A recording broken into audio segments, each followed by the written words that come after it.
Welcome to the Baseface Network.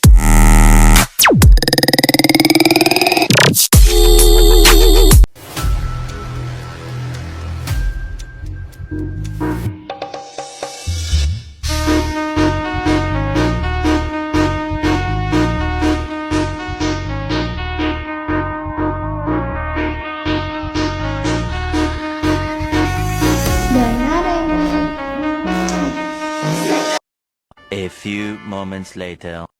Assalamualaikum warahmatullahi wabarakatuh. Kami dari kelompok 5 akan menampilkan hasil kerja kami yang berjudul Peran Kelembagaan dalam Pengembangan Pertanian. Baiklah, sebelumnya kami mengucapkan terima kasih kepada Profesor Dr. Insinyur Ira Wahyuni MP sebagai dosen pengampu mata kuliah Ekonomi Pertanian. Pokok pembahasan yang pertama kelembagaan pertanian, yang kedua peran kelembagaan pertanian, yang ketiga kelembagaan pertanian pada masyarakat pedesaan, yang keempat syarat kelembagaan dalam pedesaan maju, yang kelima permasalahan kelembagaan pertanian, dan yang terakhir upaya penguatan kelembagaan pertanian. Materi pertama yaitu kelembagaan pertanian.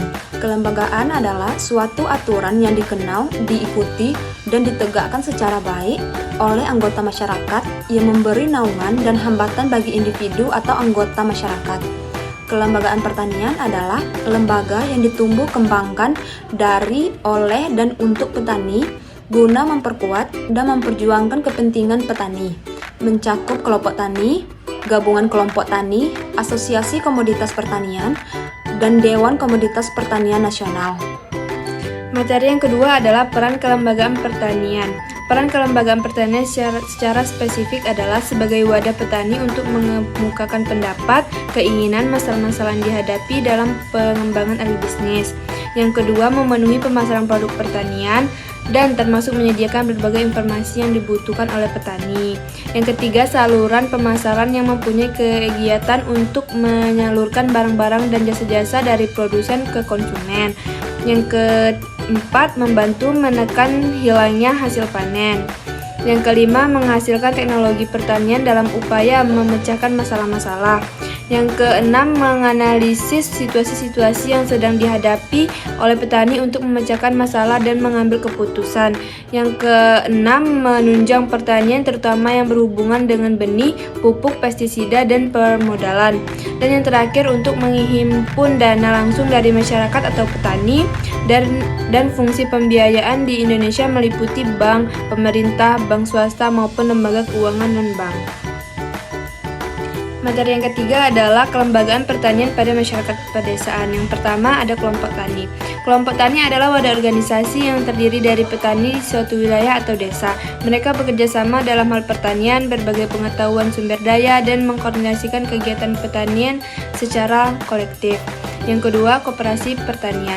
Koperasi pertanian merupakan badan usaha yang dimiliki dan dioperasikan oleh petani. Koperasi ini memberikan layanan seperti pembiayaan, pemasaran, dan pengadaan input pertanian kepada anggotanya. Dengan bergabung dalam koperasi, petani dapat memperoleh keuntungan bersama dan memperkuat posisi tawar dalam transaksi pertanian. Yang ketiga, kelembagaan penyuluhan pertanian. Lembaga penyuluh pertanian memberikan bimbingan teknis dan informasi kepada petani. Mereka membantu dalam meningkatkan pengetahuan petani tentang praktik pertanian yang lebih baik, memperkenalkan teknologi baru, dan memberikan pelatihan untuk peningkatan produktivitas. Yang keempat adalah Bank Pertanian. Bank Pertanian menyediakan layanan keuangan khusus untuk sektor pertanian. Mereka memberikan pinjaman modal, kredit tanpa agunan, dan layanan perbankan lainnya kepada petani. Hal ini membantu petani memperoleh untuk pengembangan usaha pertanian. Dan yang terakhir, Lembaga Penyuluhan Pertanian. Pusat Penelitian Pertanian berperan dalam mengembangkan dan menyebarkan pengetahuan serta teknologi pertanian terbaru. Mereka melakukan penelitian, uji coba, dan pengembangan varietas tanaman yang lebih unggul dan metode pertanian yang lebih efisien. Hasil penelitian ini dapat menjadi acuan bagi petani untuk meningkatkan hasil dan pendapatan mereka. Kelembagaan ini bertujuan untuk meningkatkan kesejahteraan dan produktivitas petani pedesaan.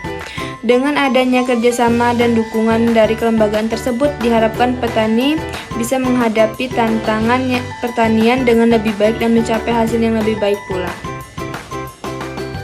Materi keempat yaitu tentang syarat kelembagaan dalam pedesaan maju.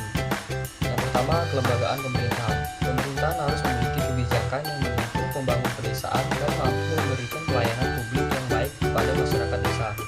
Yang kedua, kelembagaan pertanian.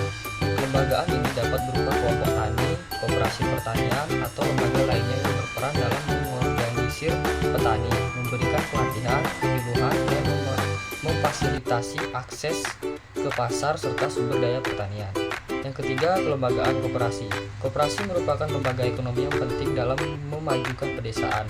Koperasi dapat membantu petani dan masyarakat desa lainnya dalam mengakses modal, teknologi, dan pasar. Yang keempat, kelembagaan pendidikan dan pelatihan. Adanya lembaga pendidikan formal dan non-formal seperti sekolah, pusat pelatihan, atau lembaga riset pertanian sangat penting dalam meningkatkan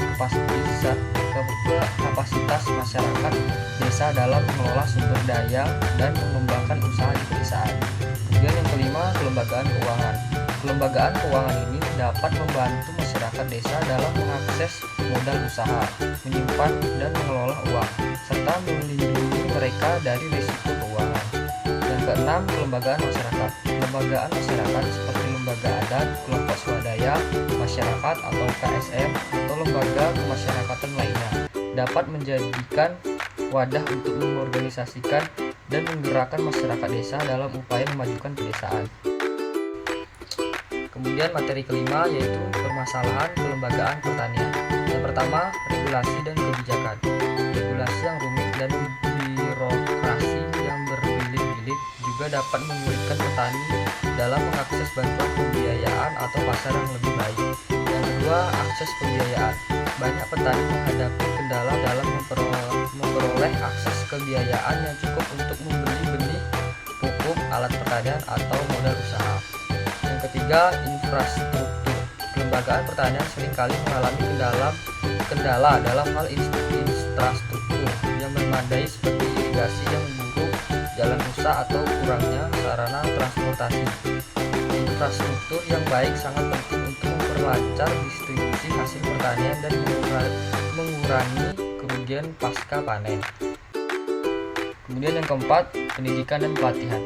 Kurangnya akses terhadap pendidikan dan pelatihan yang berkualitas dapat membatasi kemampuan petani dalam mengadopsi praktik pertanian modern, teknologi baru, atau manajemen usaha yang efektif, pasar dan pemasaran.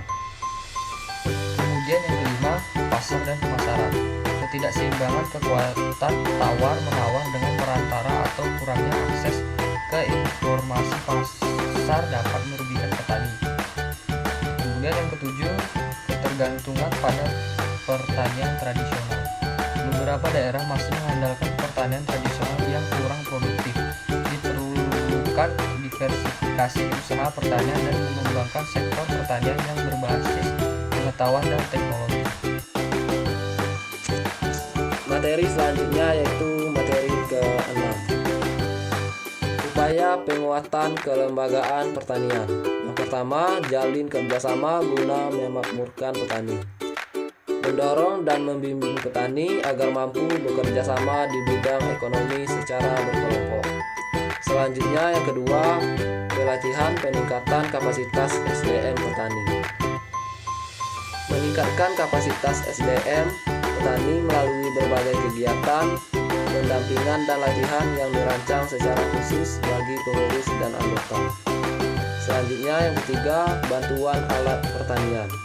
Menumbuh kembangkan kelompok tani melalui peningkatan fasilitasi bantuan dan akses permodalan.